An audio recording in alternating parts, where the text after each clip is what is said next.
Okay, YouTube, this is Acid Roots, and I'm going to talk about Tyler, the Creator's Goblin. So, I've had a hard time transitioning to liking rappers that are a couple years or 3 or 4 years younger than me. And, it was difficult in the past, but I'm bridging that gap more so. And that was one of the main reasons why I did not know that well of Tyler. Now, that, as it were, Odd Future dropped multiple releases. A lot of the crew continued to drop albums, and they kind of were their reach extended pretty far in the rap community. Now, the main problem with it was I never got that single that everyone was quoting back and forth from the mindset of a more low-key and close-knit relationship. I do think that they are winners, but it just doesn't feel as if there's a song like The Real Slim Shady that is as far-reaching as some of these songs. Now, obviously, this album did have 4 radio songs from it, including Yonkers, the Frank Ocean song, and Bitch Suck Dick, but whole thing was, it's kind of one of those urban classics more so than an actual classic.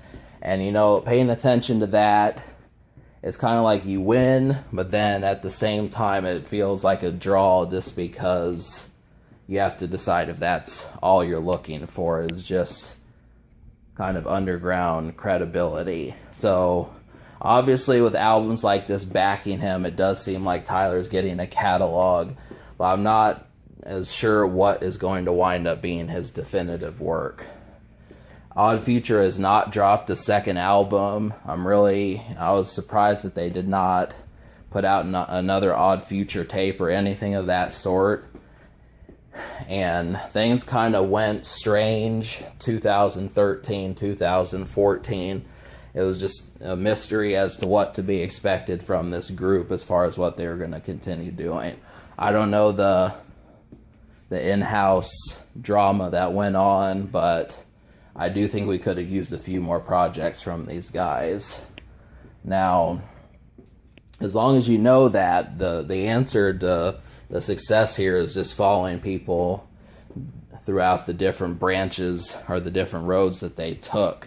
If you want to stick with Earl Sweatshirt, there you go. Domo Genesis, those type folks. I'm just learning about it, so I don't know the entire trip. But I am going to consider more deciding to mess with a few of these cats. Now, this doesn't make me feel old. I'm glad it doesn't. Listening to a half a decade old album, and then on top of that, someone who was like 20 when they made this music. It's really, I'm trying to think if it's something I can listen to at this age. And as it stands, it just appeals to me as kind of like a slightly mainstream horrorcore album. Seems more likely that you would have heard of Tyler, the Creator versus Brother Lynch. And it seems more likely that you would have heard of Odd Future versus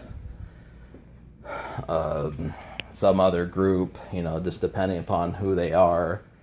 Someone like Esham or, just various people. Yeah, out of 15 songs, I did like 8. And a lot of these just had a real dark feel to them, but it's not just dark, but it also was, I like the atmosphere of the song.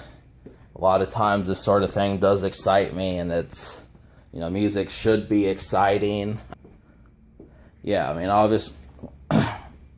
obviously this is different from when it first came out, but I think even today it still should.